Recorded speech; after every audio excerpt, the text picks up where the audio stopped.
전도서 4장 4절에서 8절까지. 전도서 4장 4절에서 8절까지 함께 읽겠습니다. 내가 또 본적 사람이 모든 수고와 모든 재주로 말미암아 이웃에게 시기를 받으니 이것도 헛되어 바람을 잡는 것이로다. 우매자는 팔짱을 끼고 있으면서 자기의 몸만 축내는도다. 두 손에 가득하고 수고하며 바람을 잡는 것보다 한 손에만 가득하고 평온함이 더 나으니라. 내가 또다시 해 아래에서 헛된 것을 보았도다. 어떤 사람은 아들도 없고 형제도 없이 홀로 있으나 그의 모든 수고에는 끝이 없도다.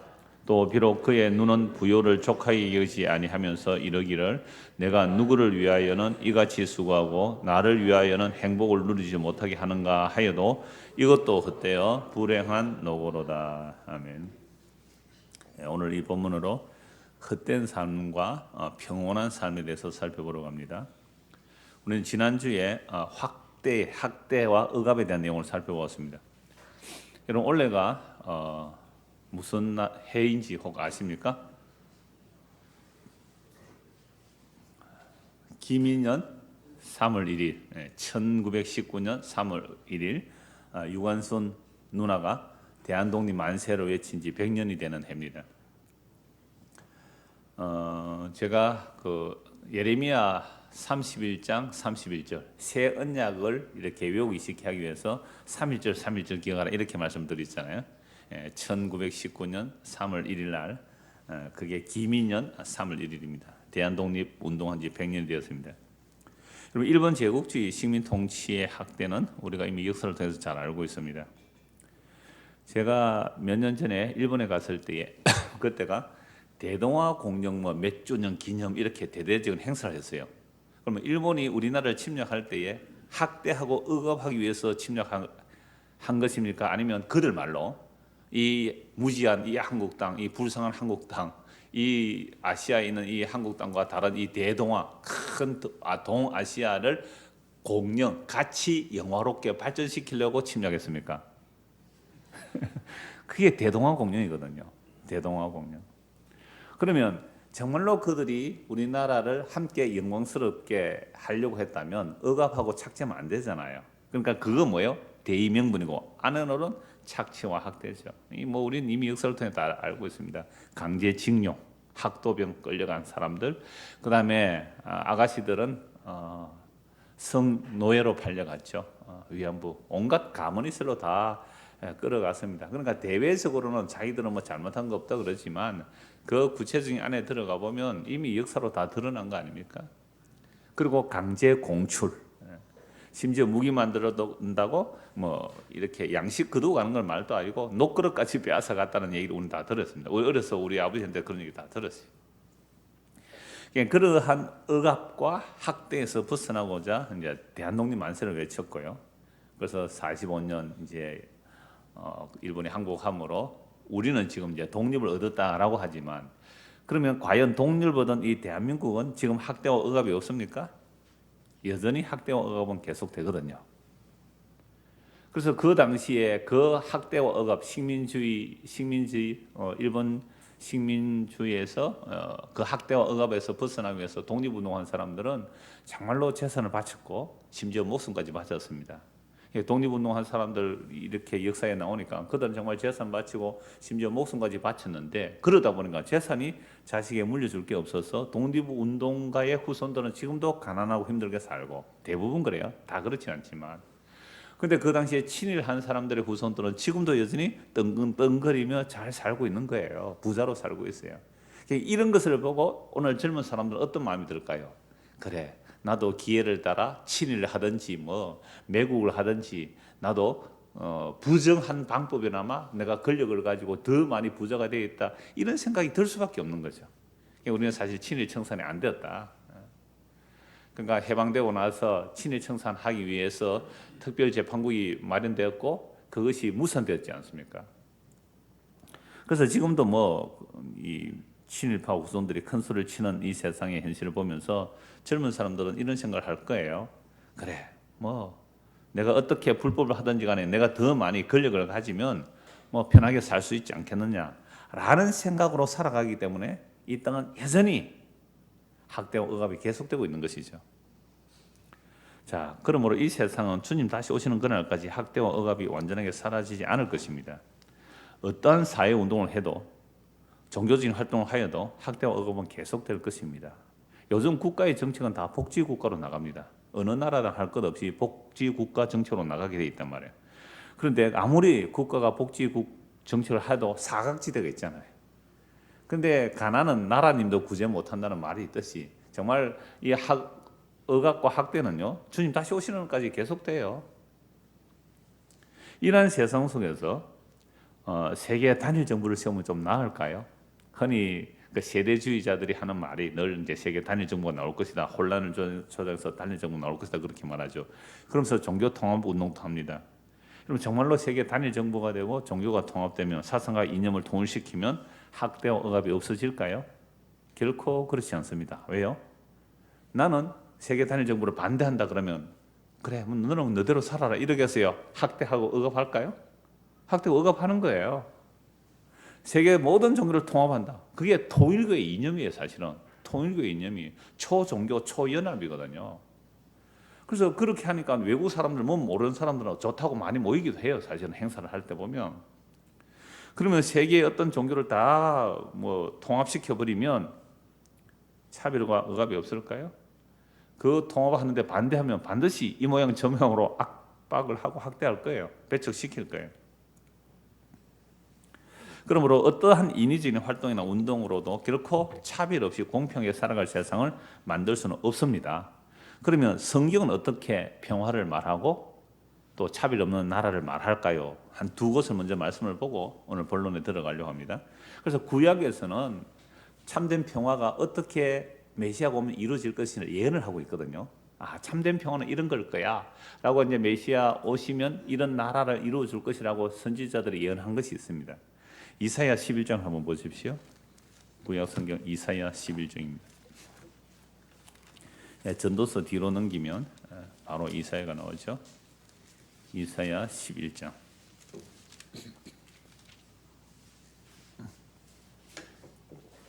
1절부터 한번 보겠습니다. 이새의 줄기, 다윗의 아버지죠. 이새의 줄기에서 한 삭이 나며 그 뿌리에서 한 가지가 나서 결실할 것이요. 이게 다윗 언약으로 인하여 하나님의 약속을 이루어내시면 메시아가 올 것이다 이런 말을 합니다. 그럼 그 메시아는 왕이시죠. 그의 위에 여호와의 영, 곧 지혜와 총명의 영이요 모략과 재능의 영이요 지식과 여호와를 경외하는 영이 강림하시리니 다윗의 뿌리에서 줄기에서 한 삭이 나온단 말이죠. 이분이 누구예요? 예수 그리스도죠. 우리는 이미 다 알고 있습니다. 그래서 그가 메시아가 여호와를 경외함으로 즐거움을 삼을 것이며 그의 눈에 보이는 대로 심판하지 않으며 그의 귀에 들리는 대로 판단하지 않으며. 여러분 우리는 눈에 보이는 대로 귀에 들리는 대로 판단하잖아요. 그래서 사람을 외모로밖에 몰라요. 근데 그분은 어떻게 해요? 눈에 보이는 대로 들리는 대로 안 하기 때문에 뭘 아는 거죠? 우리의 속을 아시는 거죠. 우리의 속을 다 아시는 거죠. 그래서 공의로 가난한 자를 심판하며 정직으로 세상의 겸손한 자를 판단할 것이며 그의 입에 막대기로 세상을 치며 그의 입술의 기운으로 악인을 죽일 것이며 공의로 그의 허리띠를 삼으며 성실로 그의 몸을 띠를 삼으리라. 그럼 진짜 메시아가 어떻게 한다고요? 공의로 정의로 세상을 다스려요. 우리는 속을 수 있잖아요. 껍데기만 보고. 그런데 이분은 그 속을 보시기 때문에 안 속아요. 그래서 가난한 자를 심판하시고 또 정직한 자, 정직으로 세상 겸손한 자를 판단하시는 거예요. 그래서 그 입의 막대기로, 하나님 말씀이죠. 그 입의 막대기로 세상을 치고 그의 입술의 기운은 악인을 죽일 거예요. 공정한 심판한다 이 말입니다. 가난한 자도 잘못하면 심판받는 거예요. 부자도 잘못하면 심판받는 것이요. 그래서 공정한 심판을 하실 메시아가 올 거란 말이에요. 그럼 그렇게 공정한 심판을 하시고 공정하게 다스리면 어떤 세상이 올까요? 6절입니다. 그때에 메시아가 온전히 다스리는 때가 이런 거란 말이죠. 그때에 이리가 어린 양과 함께 살며 표범이 어린 염소와 함께 누우며 송아지와 어린 사자와 살찐 짐승이 함께 있어 어린아이에게 끌리며 암소와 곰이 함께 먹으며 그것들의 새끼가 함께 엎드리며 사자가 소처럼 풀을 먹을 것이며 젖 먹는 아이가 독사의 구멍에서 장난하며 젖된 어린아이가 독사의 굴에 손을 넣을 것이라. 내 거룩한 산 모든 곳에서 해됨도 없고 상함도 없을 것이니 이는 물이 바다를 덮은 같이 여호와라는 지식이 세상에 충만할 것입니다. 메시아가 오서 온전히 다스린다는 것은 여호와를 아는 지식이 충만해지게 되죠. 그럼 여호와를 아는 지식이 충만해지면 어떤 일이 일어납니까? 이리가 어린 양과 함께 사는 거죠. 여러분, 이리는 어린 양을 잡아먹는 거잖아요. 근데 그렇게 사는데요, 표범이 어린 염소 함께 눕고요, 송아지가 어린 사자와 살찐쥐와 함께 있어 어린아이에게 끌리고, 암소와 곰이 함께 먹고 그것들의 생기 함께 엎드리고, 사자가 소처럼 풀을 먹을 것이라.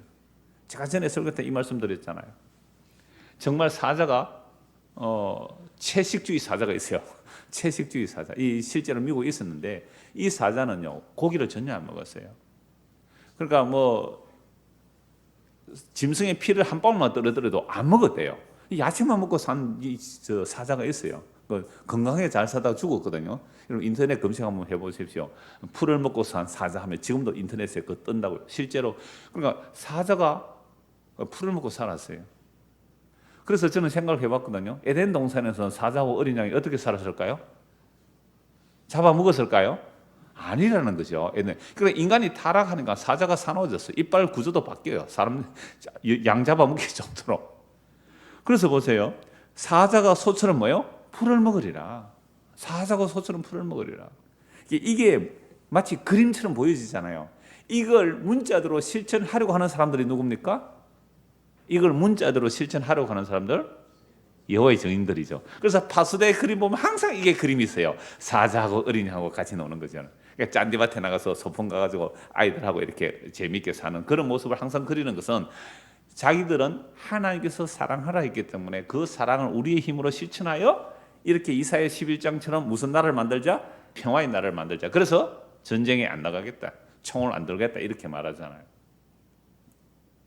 근데 뭐 자기들만 총 안 드는 게 아니라 다른 나라 드니까 어떡해요? 그럼 그렇게 다 그냥 맞아 죽어가면 되겠죠. 맞아 죽어가면 되겠죠. 그러니까 이게 이사야 6장에서 9장이 메시아가 오셔서 참된 평화가 일어나는 것을 9절에서 이렇게 설명합니다. 내 거룩한 산 모든 곳에서 뭐가 없어요? 해됨이 없다. 그래, 해치는 사람이 없는 거예요. 힘 있다고 약한 자를 해치지 못하는 나라. 무슨 나라요? 여호와 다스리는, 여호와라는 지식이 충만한, 즉 메시아가 친히 다스리는 그 나라. 해함이 없고 상함이 없는 거예요. 돈 좀 있다고 가난한 자를 학대 안 하는 거죠. 권력 좀 있다고 권력 없는 자를 괴롭히지 않아요. 직분이 높다고 좀 직분이 낮은 자를 해치지 않아요. 이렇게 된다는 것은 이는 여호와를 아는 지식이 충만하게 되면 이렇게 된단 말이에요. 그럼 오늘 우리가 이렇게 살아가는 것은 왜 이렇게 살아가요? 여호와를 몰라서 그런 거죠. 여호와를 몰라서. 자, 이렇게 구약에서 메시아가 오시면 이런 평화의 나라가 이루어질 것이라고 말씀합니다. 그래서 드디어 메시아가 왔어요. 그럼 메시아가 오면 어떤 일이 일어날까요? 신약에서 두 곳만 찾아보겠습니다. 로마서 3장을 한번 보십시오. 드디어 메시아가 오셔서 어떤 차별이 없는 나라를 만들어 가시는가. 로마서 3장 19절입니다.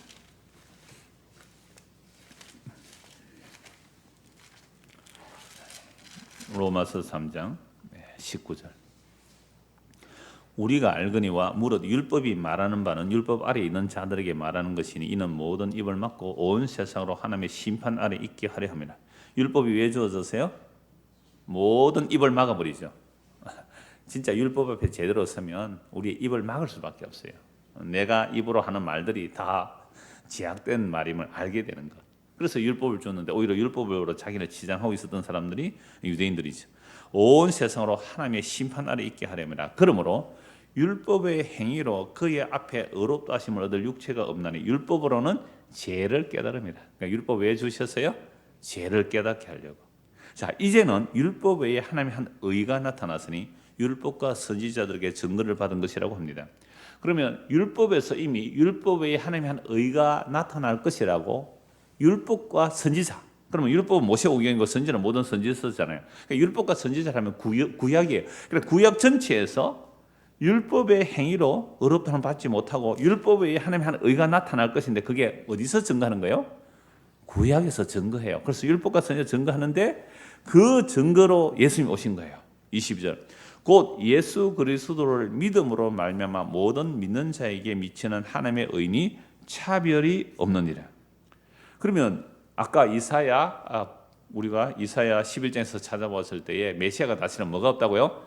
차별이 없죠. 해함과 상함이 없어요. 사자와 어린이 함께 뛰어놀 수 있죠. 어린아이가 도서관에 손 넣고 장난쳐도 도서가 물지 않죠. 독이 없어지는 거죠. 독이 없어지는 겁니다. 우리 사람들 살다 보면 뭐가 있어요? 도끼가 있어요. 도끼가.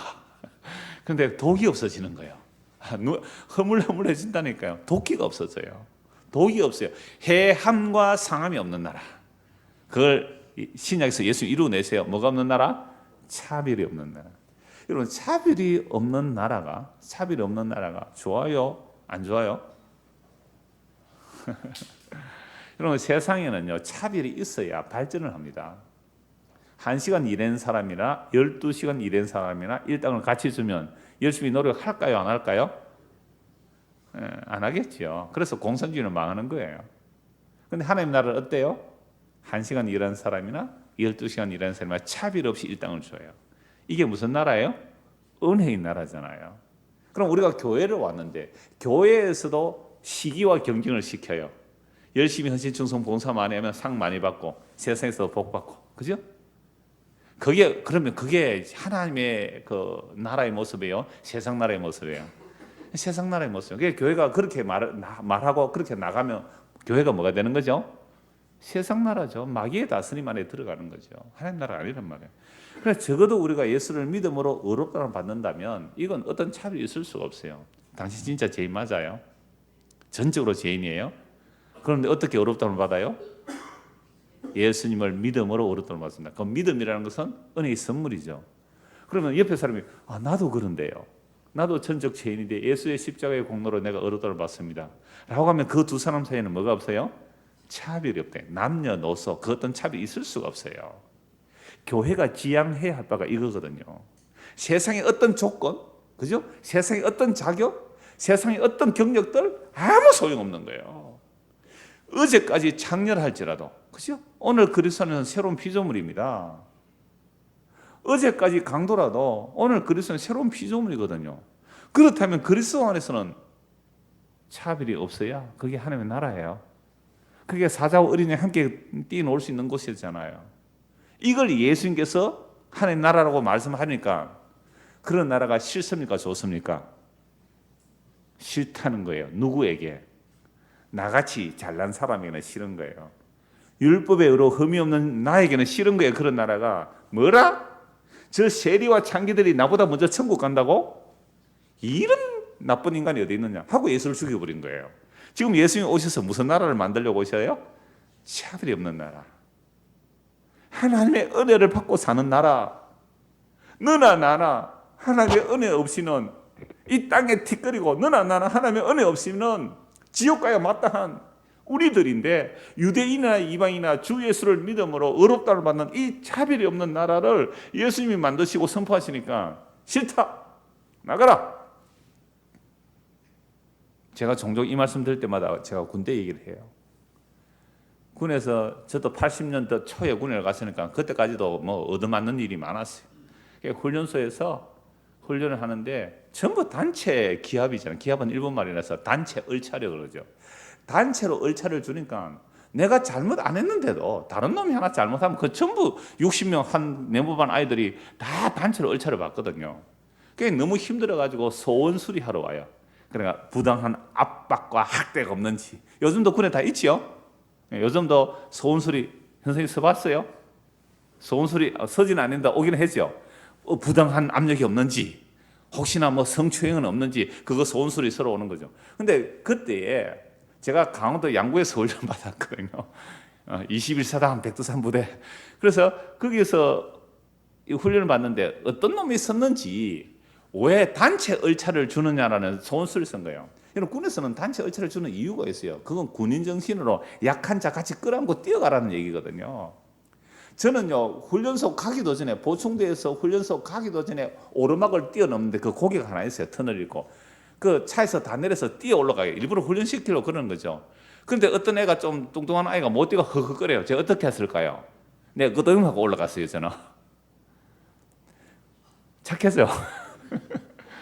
그러니까 만약에 우리가 함께 가는 일에 있어서 함께 가야 되는데 그 처지는 자는 어떻게 하라고요? 버리고 가라 그러거든요. 이게 경쟁의 사회예요.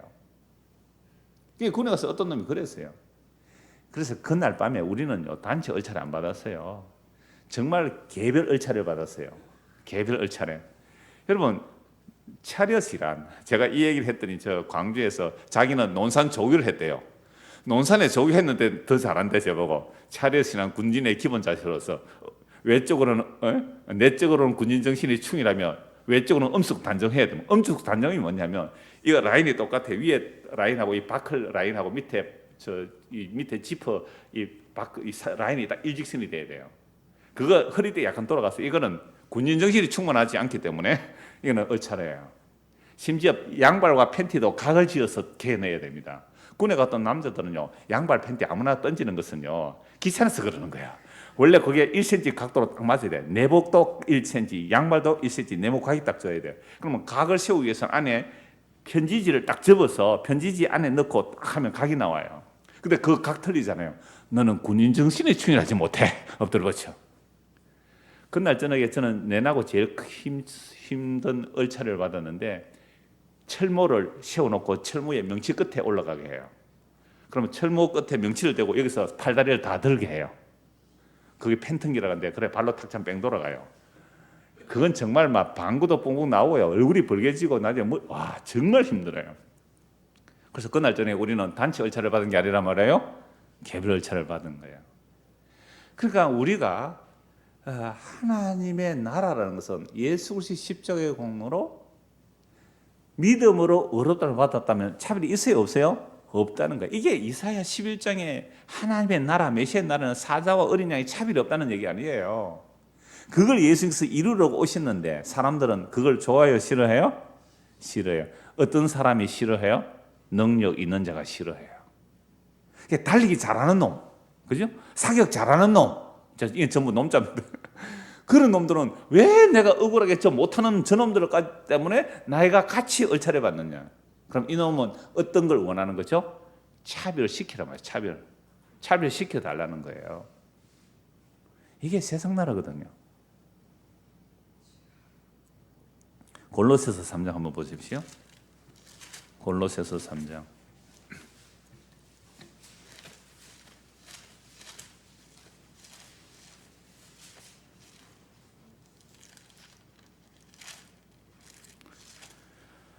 (3장 8절입니다)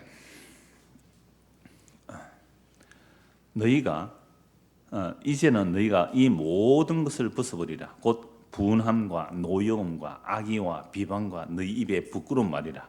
너희가 서로 거짓말을 하지 말라. 옛사람과 그 행위를 벗어버리고.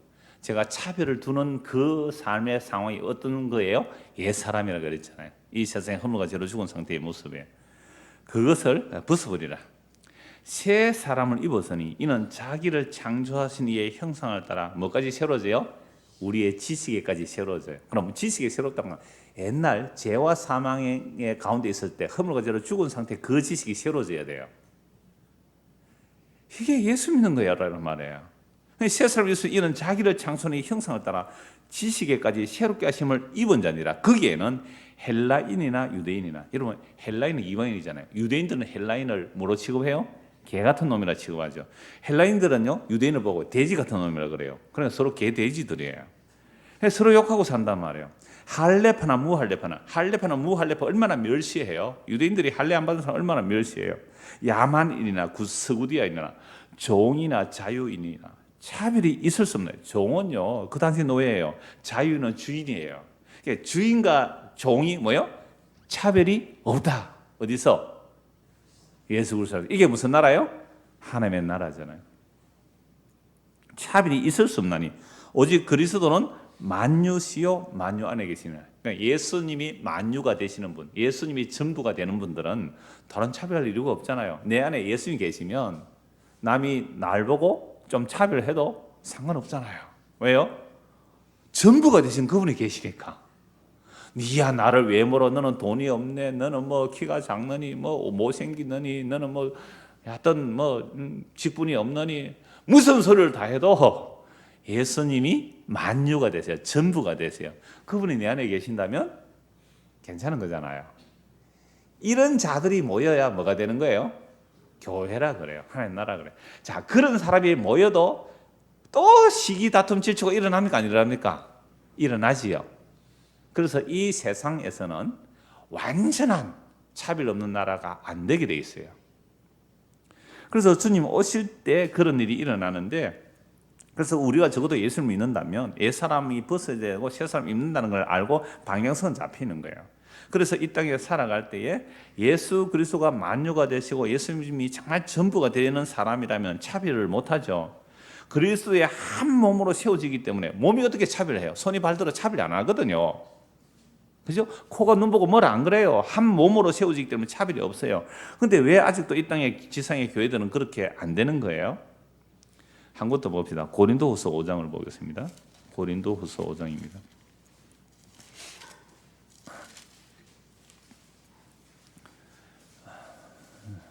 제가 월요일 전주에 가서 이 말씀 같이 좀 나누는데요. 16절부터 보죠. 4장 16절부터. 그러므로 우리가 낙심하지 아니하노니 우리의 그 사람은 낡아지나 우리의 속 사람은 날로 새로워져서.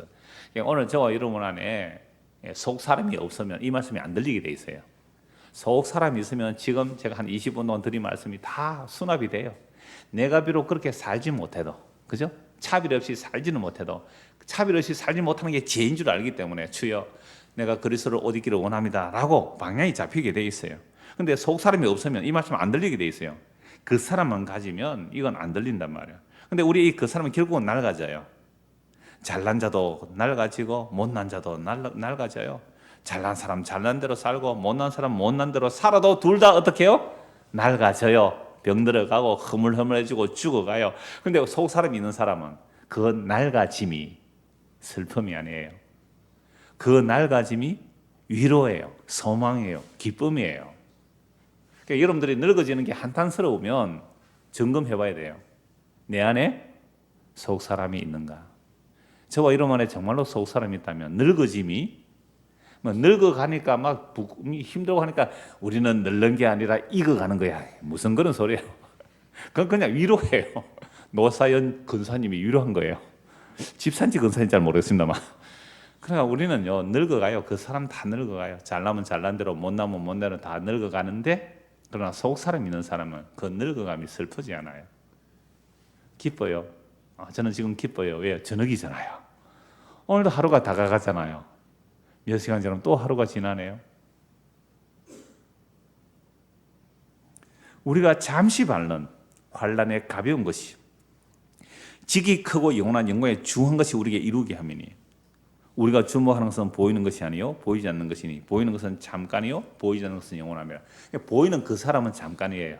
그죠? 보이는 그 사람 잠깐이에요. 저와 이러면 얼마나 보겠어요? 앞으로 몇 년 더 보겠습니까? 잠깐이에요. 잠깐. 그래서 하나님 나라는 자고 깨고 하는 사이에 다 이루어져 있다는 거예요. 잠깐. 그러나 보이지 않는 것은 하나님의 약속의 나라는, 그 영원한 영광의 나라는, 그 영원한 차별이 없는 그 나라는 어때요? 영원하리라. 영원하리라. 그러면 그 영원한 나라를 우리가 이 땅에서 못 봐요. 안 보려고 해요. 왜? 썩어질 그 껍데기만 바라보는 거죠. 그래서 우리에게 환난을 주세요. 환난을 통하여서야만이 썩어지지 않을 영원한 것을 바라보기 때문에 반드시 그렇게 돼요. 오늘 어떤 분이 자기 친한 친구를 데리고 왔어요.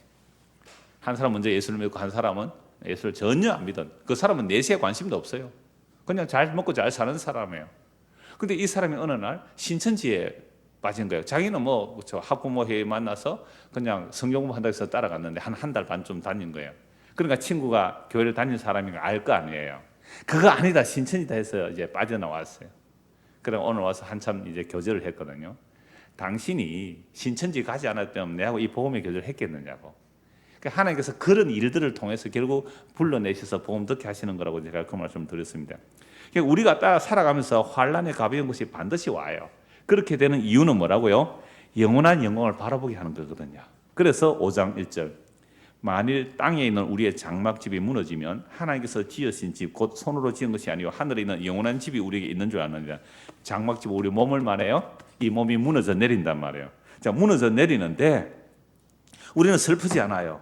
왜요? 우리 손으로 지은 것이 아닌 하늘에 영원한 집, 영원한 영광의 집, 예수 그리스도의 영광의 몸이 있어요. 그 몸을 우리가 덧입게 된단 말이에요. 그래서 우리에게 있는 줄 아느니라. 참으로 우리가 여기서 탄식하며 하늘로부터 오는 우리 스스로 덧입기를 간절히 사모하노라. 그러면 여기서 단식하면서 하늘로부터 오는 그 하나님의 영원한 처소, 그리스도의 영광의 형상을 덧입기를 간절히 사모하는 사람은 어떤 사람일까요? 1번 편안하고 잘 먹고 잘 살고 아무 걱정 없는 사람. 2번 힘들고 어렵고 고생하는데 그거로 아닙니다. 힘들고 어렵고 고생해도 영원한 영광을 추구하는 것이 아니라 썩을 것을 추구하거든요. 그러니까 오히려 힘들고 어려운 사람이 영원한 영광보다도 세상의 영광을 더 사모할 수 있어요. 이게 단지 이 땅에 걱정 염려 없이 살아가는 사람이 영원한 것을 찾기는 정말 낙타가 바늘기로 들어가는 것보다 힘들어요. 그런데 이 땅에 고통 당하고 고민 어렵고 힘드는 사람들도 그것 때문에 들어가는 거 아니에요. 근데 그 고통과 고난 가운데서 자기의 질그릇이라는 그 사람이 깨어지는 과정을 통하여 그 영원한 빛이 비춰지셔요. 그러면 그때에 뭘 발견하게 돼요? 예수 그리스도의 십자가를 통하여 완성된 그 영원한 영광의 나를 바라보게 돼요. 자, 그런 자들은 이렇게 소망하는 거죠. 이렇게 입으면 우리가 벗은 자들로 발견되지 않으려 함이라. 참으로 이 장막에 있는 우리가 짐진 것까지 단식하는 것은 벗고자 함이 아니요 오히려 드리고자 함이니 죽을 것이 생명에 삼킨 바 되게 하려니라. 우리 죽을 몸이 어디에 삼켜져요? 생명에 삼켜져요. 그러니까 예수를 믿는다 이 말은 예수님이 우리를 집어 삼켜버린 거예요. 그럼 예수님이 집어 삼켜버렸다면 우리는 예수 안에서 어떻게 돼요? 소화가 되어가는 과정이에요. 사망의 몸을 생명이 삼켜버렸단 말이에요. 여러분 토끼가 뭘 먹고 자라요? 풀을 뜯어먹고 자라죠. 그 풀이 뭐가 되죠?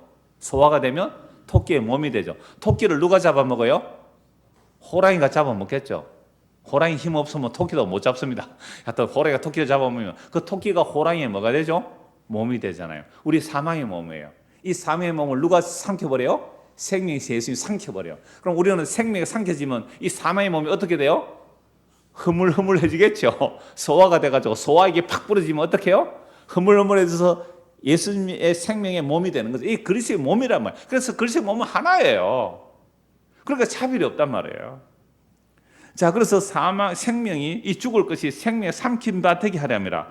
곧 이것을 우리에게 어떻게 해요?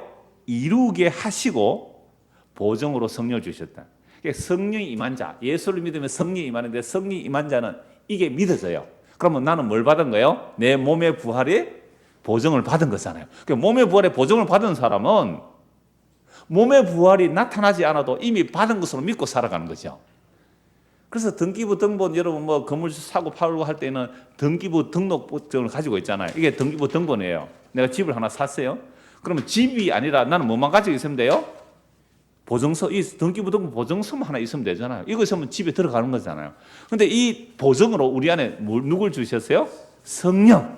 그래서 예수님의 영이 성령이에요. 그래서 영이에요. 성령이 오시면 진짜 믿어지는 거예요.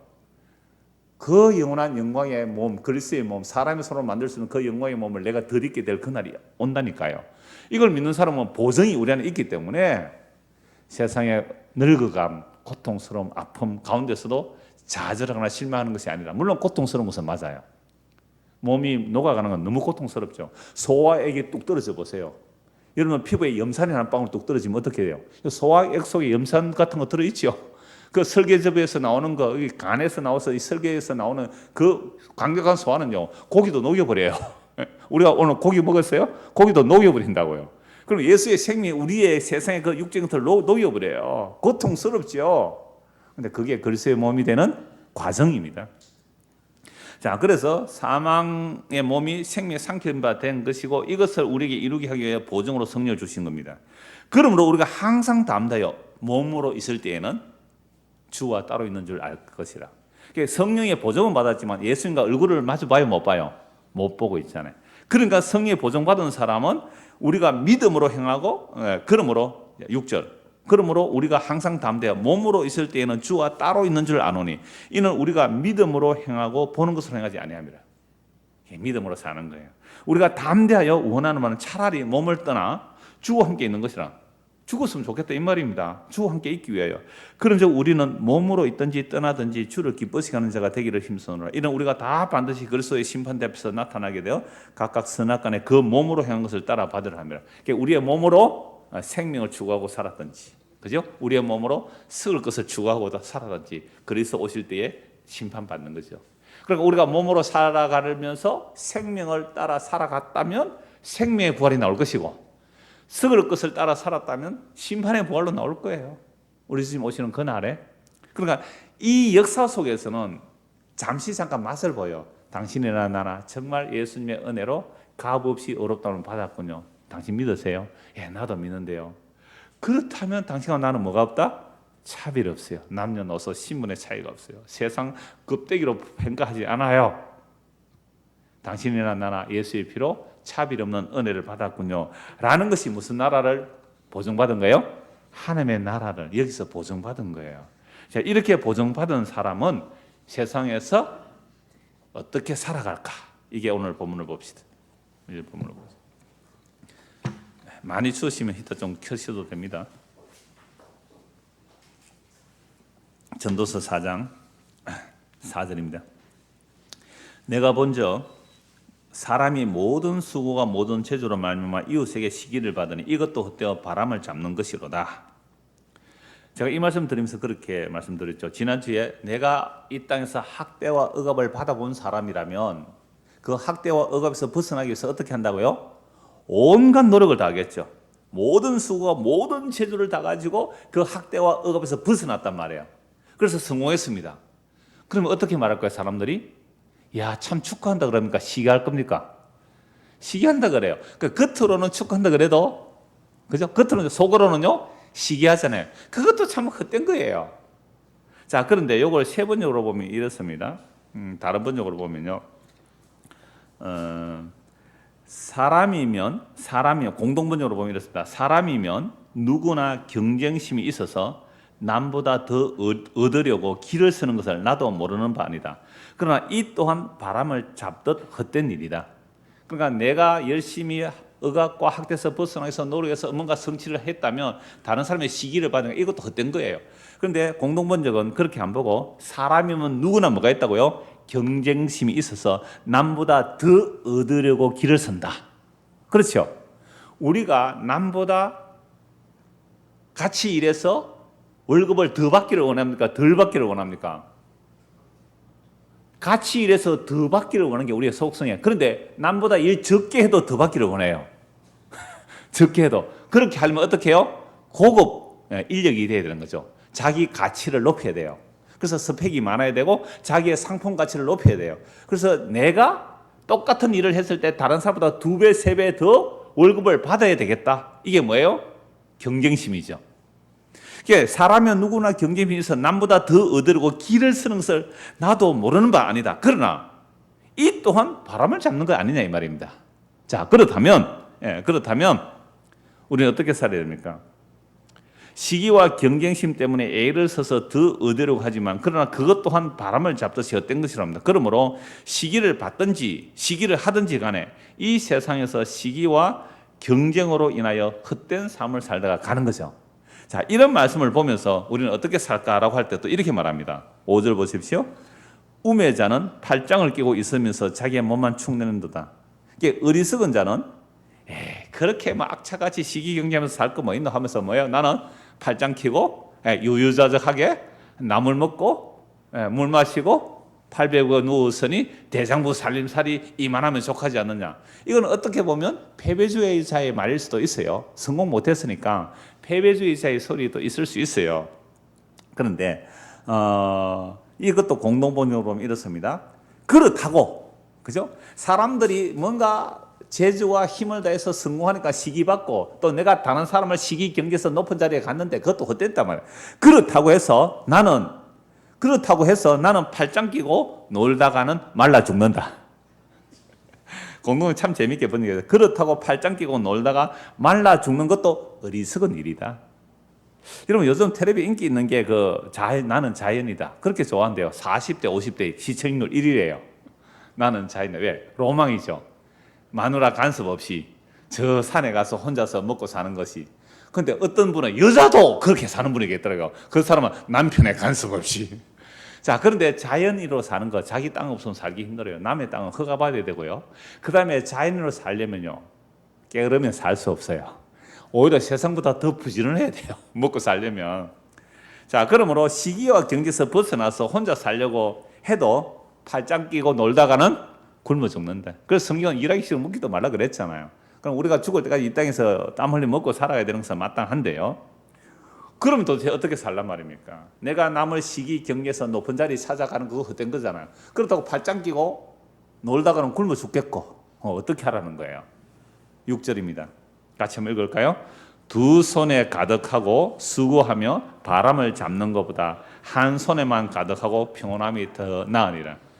두 손에 가득 채우려고 경쟁하면서 악착같이 자기 재산 그거 쌓고 쌓다가 뭐예요?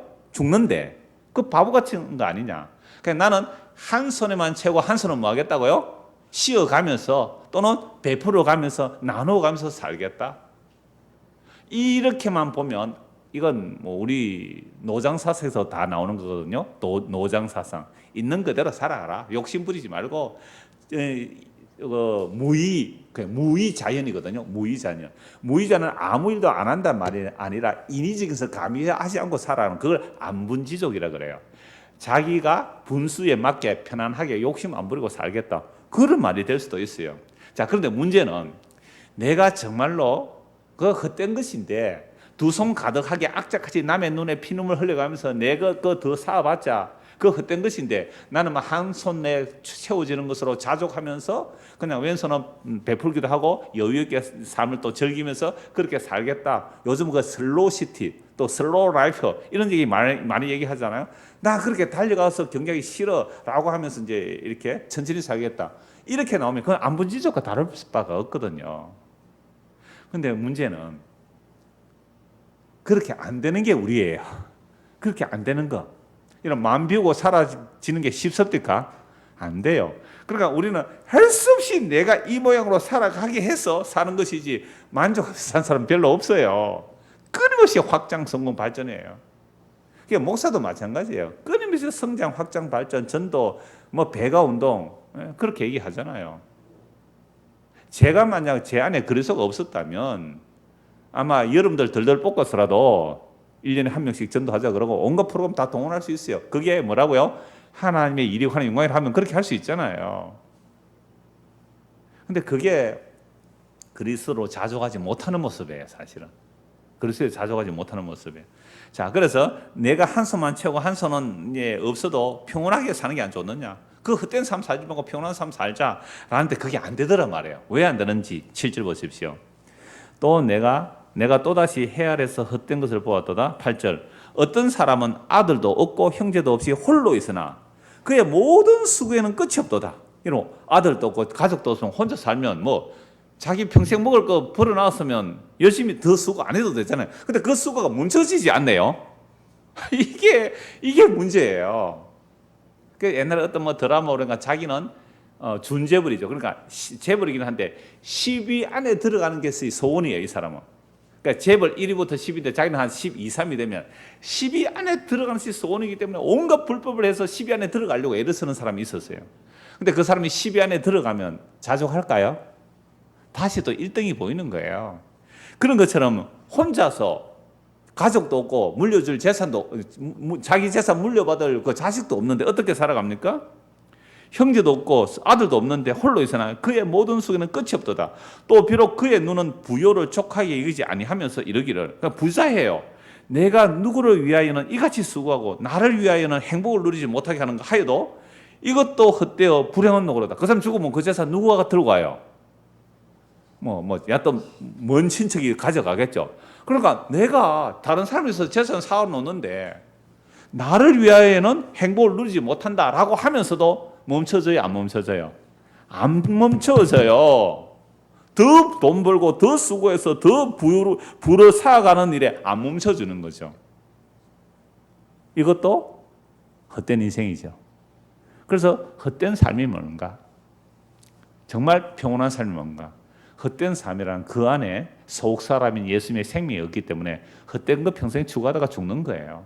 그럼 평온한 삶이라면 만유가 되시는 예수 그리스도 진짜 전부가 되시는 그분이 내 안에 계시면 자족을 배우게 돼요. 자족한 삶을 배우게 됩니다. 내가 스스로 자족해서 살아가면 그건 뭐예요? 그건 노장사상이에요. 노장사상. 그리스도가 내 안에 생명으로 와 계시기 때문에 그분이 전부시기 때문에 그분이 자족하고 하게 살도록 우리를 인도해 가시는 겁니다. 이걸 7, 8절 제가 공동문을 한번 더 읽어볼게요. 나는 다시 하늘 아래에서 벌어지는 또 하나 헛된 일을 살펴보았다. 아들도 형제도 아무도 없이 외톨이로 사는 사람이 있다. 끝없이 일만 할 뿐 재산을 모으고 또 모아도 만족할 줄 모르는 사람이 있다. 그런 사람은 누구 좋은 일 시키려고 아무 즐거움도 모르고 이 고생을 했는가 하게 될 테니 이 또한 헛된 일이라 보기에도 딱한 노릇이다. 이 공동이 참 재미있죠. 한 번 더 읽어드릴게요. 우리가 이렇게 그러니까 우리가 노장사상 얘기해도 내가 안분지적으로 못 살아가는 이유를 여기서 말하는 거예요. 지도 몰라요. 왜 이렇게 안 되는지. 한 번 더 읽어드릴게요. 나는 다시 하늘 아래서 벌어지는 또 하나 헛된 일을 살펴보았다. 아들도 형제도 아무도 없이 외톨이로 사는 사람이 있다.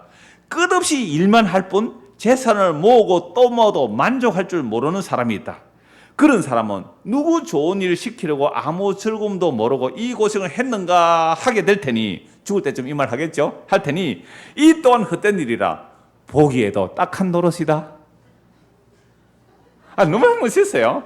여러분, 이런 성경 한 구절이 우리 인생을 다 해석하고도 남아요. 안 그래요? 세상 사람들이 저 사람은 저 정도 재산 모았으면 평생 그죠? 뭐 걱정 없이 밥 먹고 살면 되는데 자식도 없으면서 그냥 행복하게 사세요. 두 분이 물려줄 재산 뭐 그냥 편하게 사시라고. 그런데 끝없이 수고하는 거예요. 한 번 더 읽읍시다. 세 번만 읽으면 이제 좀 머리에 들어올 거예요. 너무 좋아요. 나는 다시 하늘 아래서 벌어지는 또 하나 헛된 일을 살펴보았다. 아들도 형제도 아무도 없이 외톨이로 사는 사람이 있다. 끝없이 일만 할 뿐 재산을 모으고 또 모아도 만족할 줄 모르는 사람이 있다. 그런 사람은 누구 좋은 일을 시키려고 아무 즐거움도 모르고 이 고생을 했는가 하게 될 테니 이 또한 헛된 일이라 보기에도 딱한 노릇이다. 그러니까 이제 세상 사람들 보고 만족 없이 그리스도 없이 살아가는 사람 보고 어떻게 하면 돼요? 보기에도 딱한 노릇이다. 아이고 참 안 됐다. 삶과 위로를 전합니다. 보기에도 안 됐다. 보기에도 딱한 노릇이다. 그럼 왜 안 될까요? 왜 이 자족이 안 될까요? 왜 만족이 안 될까요? 그거 귀신에 붙들려서 그래요. 야고보서 3장 보십시오. 이 세상 신에 붙들려 있어서 그렇습니다. 야고보서 3장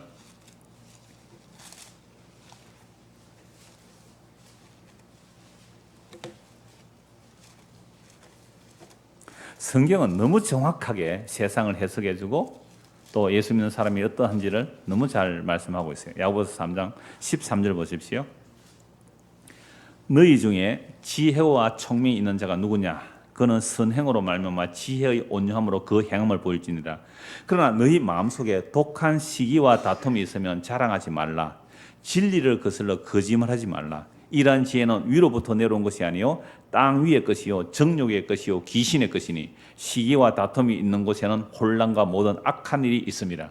여러분, 아까 사람이 왜 자족이 안 된다 그랬어요? 시기와 경쟁심 때문에. 네가 학교 다닐 때 내보다 공부 못한 네가 내보다 돈을 더 잘 벌어. 한번 두고 보자 해서 내가 더 열심히 시기 경쟁으로 노력해서 네보다 높아지려고 하지요. 근데 그게 잘 돼요? 잘 안 돼요? 잘 안 되니까 어디 옵니까? 교회당에 왔죠.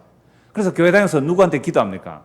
전능하신 하나님, 내가 이렇게 저렇게 정성을 바칠 때니 저는 받아도 내가 뭐 그게 해달라? 높아지게 해달라. 기도했습니까? 안 했습니까? 그런 기도는 누가 시켜서 하는 기도예요? 귀신이 시켜서. 이 세상 신이 시켜서 하는 거예요. 너무 분명해요. 시기와 경쟁을 가지고 저기 학교 다닐 때 아이고 공부도 못하거든 시집 하나 작아가지고 떵떵거리고 사네. 나는 그때 늘 우등상 받았는데 기분 나쁘죠. 내 남편은 돈을 잘 못 벌어와. 화가 나서 어떻게 해요? 자기가 복부인으로 나가죠 뭐. 아니면 교회 열심히 헌신 충성 봉사해가지고 하나님께서 나에게 막 복을 흔들어 차고 넘치도록 주어가지고 저들을 완전히 코를 납작하게 하고 싶은 그 무슨 마음? 시기와 경쟁심으로 기도하셨다면 이 세상 신에 속아서 기도한 거예요. 성경 있지요?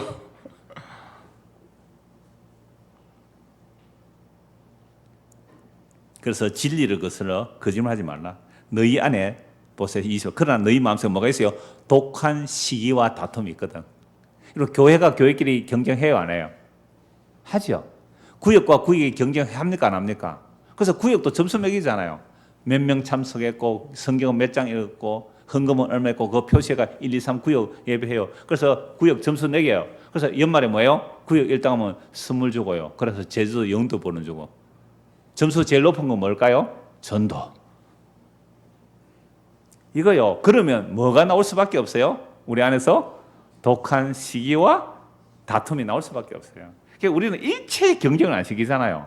그러니까 연말에 우리 구역 단합 겸 해서 찬송함 하자 해도 그것과 뭐예요?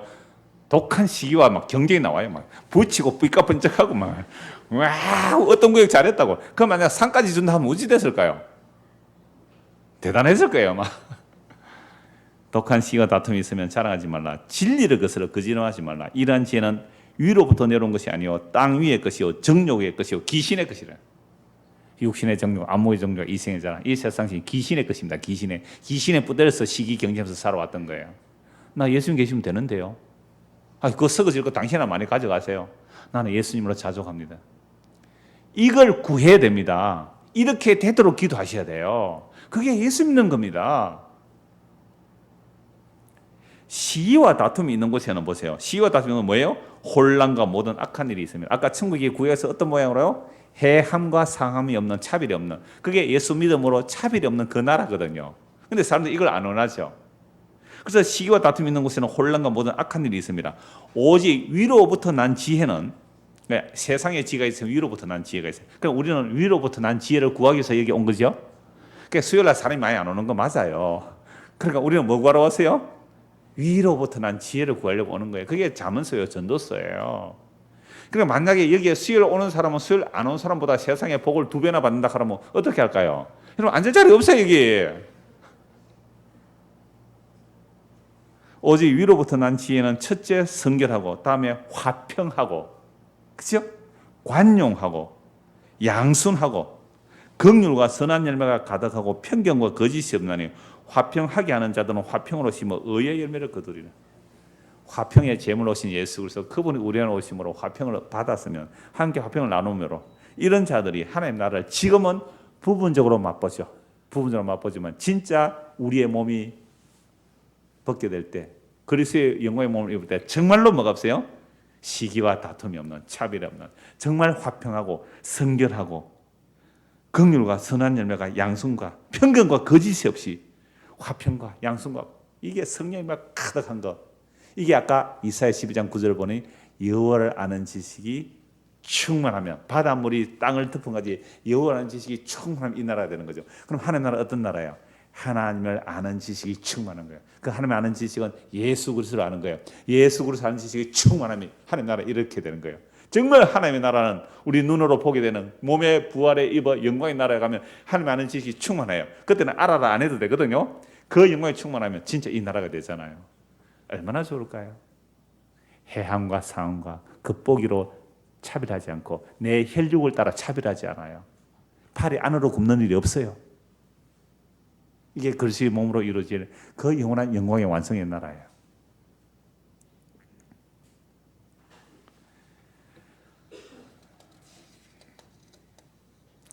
(4장 1절) 한번 볼까요? 4장 1절. 너희 중에 싸움이 어디로부터, 다툼이 어디로부터 나느냐? 너희 지체 중에서 싸우는 정욕으로부터 일어나는 것이 아니냐? 우리 지체 가운데 정욕, 그러니까 내 개인의 지체 안에서 일어나는, 우리 공동체라는 교회 또는 뭐 어떤 단체 안에서 우리의 정욕이 일어나요. 우리의 싸움과 다툼이 어디서 나느냐? 너희 지체 중에서 뭐요? 싸우는 정욕으로 일어나는 거죠. 그러니까 우리가 아까 전도서 4장 4절에서 8절을 읽으니까 그게 시기와 경쟁 때문에 사람이 쉬지 못하고 두 손에 가득 쥐려고 살아가잖아요. 두 손에 가득 채우려고 살아가는 것이 시기와 경쟁에서 내가 네보다 나은 인간이다, 그걸 보여주기 위해서 하고 가는 거잖아요. 그게 헛된 삶이죠. 그러나 진짜 평온한 삶은요, 한 손만 채워줘도, 한 손 비워도 괜찮단 말이에요. 이건 오히려 베풀면 나눌 수 있어도 내 안에 계신 그리스도로 인하여 자족하면서 사는, 이게 진짜 평온한 삶, 복된 삶이죠.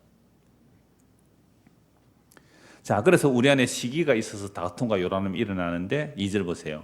너희는 욕심을 내도 얻지 못하며 살인하여 시기해도 능히 취하지 못함으로 다투고 사는도다. 어느 정도로 시기합니까? 살인할 정도로. 진짜 살인해요. 우리 딸 1등 시키기 위해서 나무 아들 감옥에 가두고요. 그죠? 심지어 나무 딸 죽이기까지 하잖아요. 그게 살인하기까지 시기합니다. 그럼 시기라는 것은 살인하기까지 시기합니다. 차라리 잘 죽었으면 좋겠다. 공부 잘하는 아는요, 지가 1등, 2등 다투는 애가 있으면 시험 치는 날 어떻게 했으면 좋겠어요? 오다가 교통사가 나와가지고 반쯤 불구돼서 시험 치러 못 왔으면 좋겠다는 생각이 뭐예요? 시기거든요. 그 시기심이 뭘 불러일으켜요? 살인하기까지 시기하는 거예요. 우리 안에 시기심이 있습니까? 없습니까? 없는 사람이 없어요. 시기심이. 살인하기까지 시기해요. 이거 지옥 아닙니까? 너희 취하지 못하면 다투고 사는도다. 너희가 얻지 못하면 구하지 아니하기 때문에. 그럼 뭘 구해야 돼요?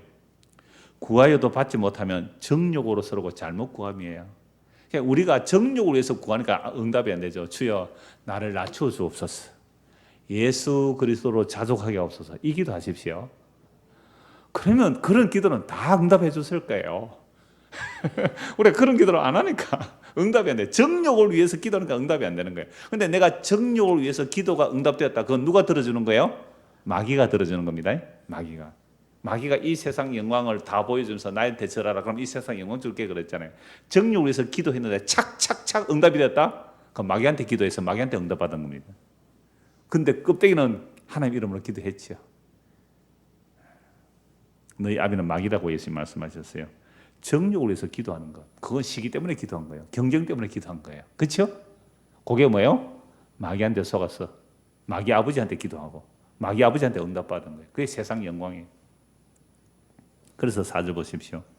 가늠한 여인들아, 여자들이 신경질 나니까 밑에 또 번역을 따라요. 가늠한 사람들은.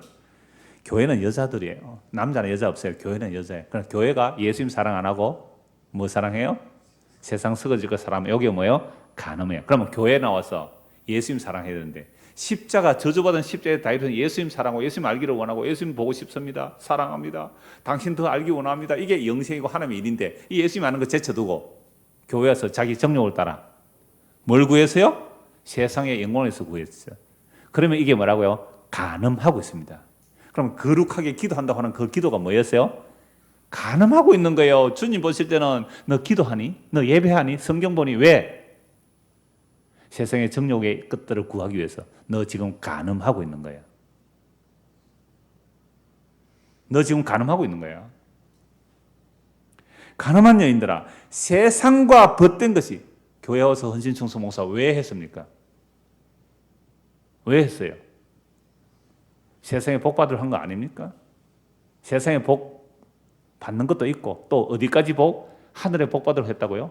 예수님 사랑한 게 아니고요. 그거 간음한 겁니다. 하늘에 복 쌓아두려고 했다고요? 그거 예수님 사랑하는 거 아니거든요. 지 사랑이잖아요. 자기 사랑, 자기 확대잖아요. 간음한 겁니다. 교회가, 오늘 한국 교회가 전부 이런 설교를 한다면 교인들이 얼마나 남을까요? 1200만이라고요? 120명 남을 거예요, 아마. 120명 남는다고요. 왜요? 12명 남아야 되니까.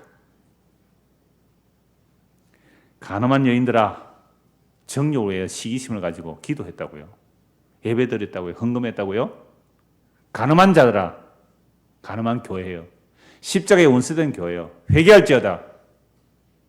회개하고 있습니다.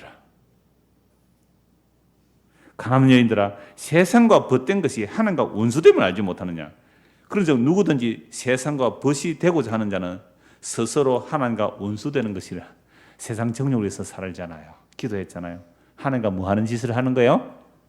원수되는 짓을 하는 거예요. 목사님, 그러면 기도할 게 없습니다. 그렇죠? 지금까지 잘못 기도했습니다.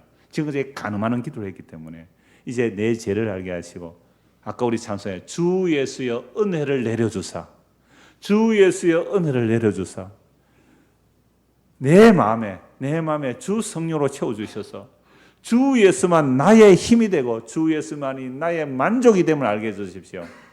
이거 기도하시면 됩니다. 이거 기도하시면 돼요.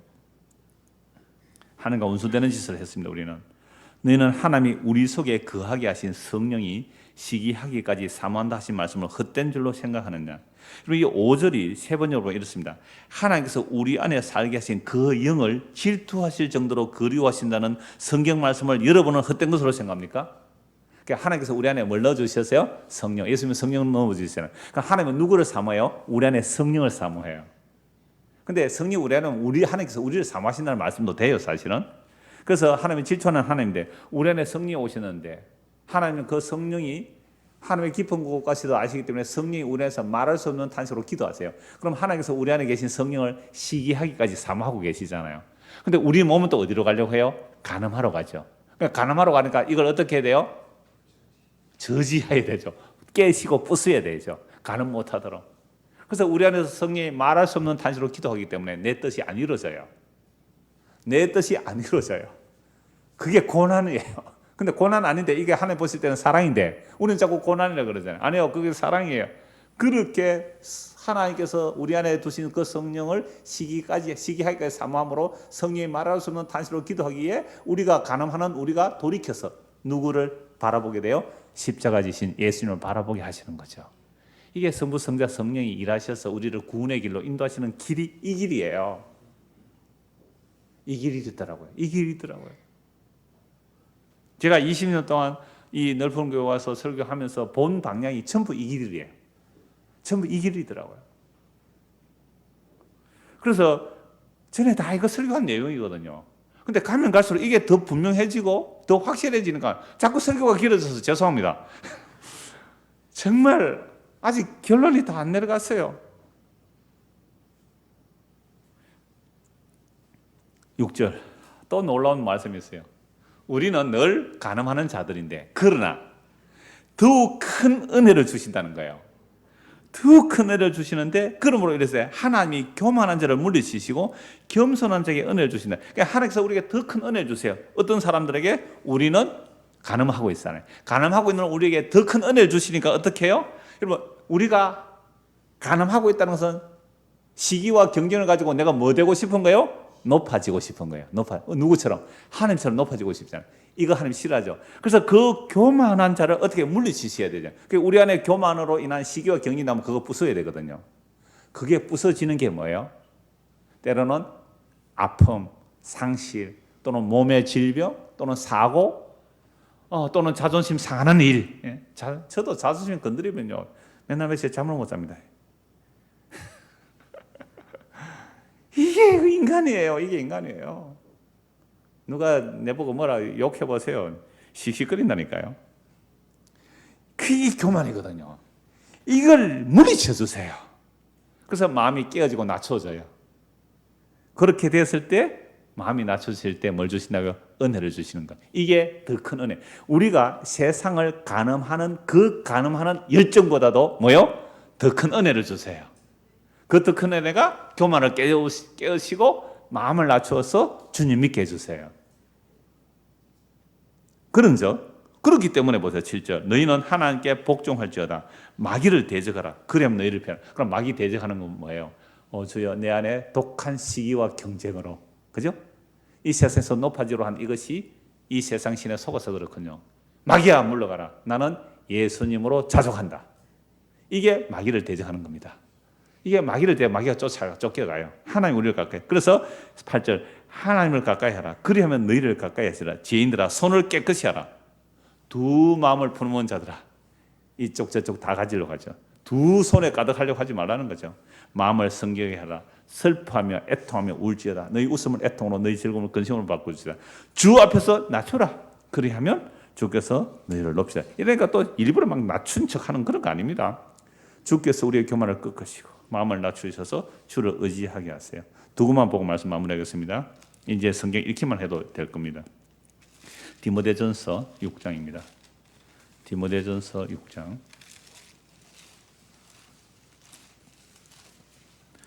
6절. 디모데전서 6장 6절입니다. 그러나 자족하는 마음이 있으면, 그 3절에서 5절은요, 다른 교훈을 따라가면 무슨 일이 일어나는지 그거 한번 더 봅시다. 디모데 6장 3절. 누구든지 다른 교훈을 하며 바른 말 곧 우리 주 예수 그리스도의 말씀과 경건에 관한 교훈을 따르지 않으면, 제가 한 60분 동안 성경 읽음만 해도 다른 교훈이 뭔지 바른 교훈이 뭔지 분별이 돼요. 다른 교훈이 뭔지 바른 교훈이 뭔지 분별이 돼요. 주 예수 그리스도의 말씀과 경건에 관한 교훈을 따르지 아니하면 그는 교만하여 아무것도 알지 못하고 변론과 언쟁을 좋아하는 자는 이로써 뭐가 일어나요? 투기, 시기, 질투, 경쟁, 분쟁, 비방, 악한 생각이 나며 마음이 부패해지고 진리를 잃어버려 경건을 이익의 방도로 생각하는 자들의 다툼이 일어나는도다. 그러나 자족하는 마음이 있으면 경건은 큰 이익이 되네. 자족이라는 것은 예수님이 만유시요, 예수님이 전부시요, 그 예수님 우리 안에 오셔야만 자족이 돼요. 아까 그렇잖아요. 자식 물려줄 자식도 없고 가족도 없는데 뭐예요? 평생토록 열심히 수고해서 돈을 모으고 부자가 됐는데도 멈출 수가 없는 거예요. 내가 왜 이 헛짓 하지 하면서도 그 길을 가요. 뭐가 없어요? 그 안에 자족할 수 있는 예수라는 생명, 예수 그리스도의 그 생명이 없기 때문에 그렇게 가는 거예요. 자족하는 마음이 있으면 경건은 큰 이익이 되느니라. 우리가 세상에 아무것도 가지고 온 것이 없으며 또한 아무것도 가지고 가지 못하리니 우리가 먹을 것과 입을 것이 있은즉 족한 줄 알 것이라. 한 손에 가득하면 됐다 이 말이죠. 그럼 한 손에 가득한 기준이 뭐라고요? 먹을 것 있죠? 입을 것 있죠? 그러면 됐습니다. 집 한 채 없어도 전세방 하나 있으면 됐어요. 거기 있으면 됐다 이 말이에요. 그래서 부하려 하는 자들은 시험과 올무와 여러 가지 어리석고 해로운 욕심에 떨어지는 곧 사람으로 파멸과 멸망에 빠지게 하는 것이라. 돈을 사랑함이 일만하게 뿌리가 되나니 이것을 탐내는 자들은 미혹을 받아 믿음에서 떠나 많은 근심으로 자기를 찔렀다. 탐심 분명히 나죠. 여러분 자본주의 사회에서 이 말씀을 읽고 이 말씀을 아멘한다로 한다면 그럼 나보고 저주받으란 말이냐 이렇게 들릴 거예요. 돈을 사랑함이 일만하게 뿌립니다. 왜 돈 사랑해요? 자기 사랑하고 쾌락 사랑하고 결국은 시기와 경쟁심을 가지고 내가 너보다 더 나은 인간이 되려고 하는 것. 이게 마귀한테 속은 거예요. 한 것도 보고 마무리합니다. 누가복음 12장 보십시오. 누가복음 12장입니다.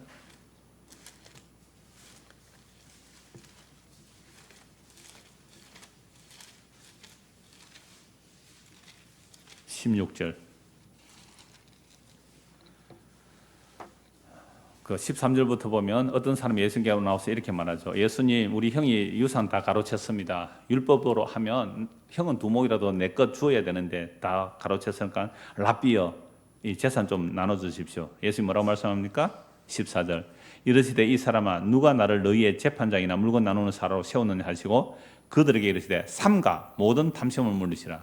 사람의 생명이 그 소유에 넉넉한 데 있지 아니하리라 하시고. 여러분 예수님께 나와서 재산 나눠달라고 한 사람이 율법으로 정당한 요구를 한 거죠. 만약 안 그러면 랍비라고 할지라도 랍비는 율법대로 판단해 주니까 말도 못했을 거예요. 그러니까 정당한 요구임에도 불구하고 예수님 뭐라고 말씀합니까? 삼가 모든 탐심을 물리시라. 사람의 생명이 그 소유의 넉넉함에 있는 것이 아니라. 여러분 한 100억대 재산 되는 사람이 예수님에게 와서 예수님 우리 형님한테 말해서 내 유산 제대로 받게 해주십시오 하면 그 사람이 예수님께 얼마 정도 내놓을까요? 한 100억을 내가 받았다. 예수님 말씀에서 한 100억 좀 받았다면 한 얼마쯤 내놓을까요? 말 잘해가지고 10억밖에 안 내놓겠어요 집사님은. 100억 받았다. 예. 왜 그러냐면 그러면 예수님께서 우리 같으면 어떻게 해요? 그 설득하고 네 율법으로 그러면 안 된다 하고 형님 잘 말해가 좀 유산 물려주게 하면 뭔가 떨어지는 떡고물이 있을 거 아니에요. 근데 예수님 뭐라고 말해요? 삼가 탐심을 물리시라. 생명이 사람의 생명이 소유에 넉넉함이 있지 않다라고 하면서 하신 비유가 이겁니다. 16절. 또 비유로 그들에게 말하되 한 부자가 그 밭에 소출이 풍성하며 심중에 생각하여 이르기때 내가 곡식 사둘 곳이 없으니 어찌할꼬 하고 또 이르되 내가 이렇게 하리라. 내 곡간을 헐고 더 크게 짓고 내 모든 곡식과 물건을 거기 사두리라.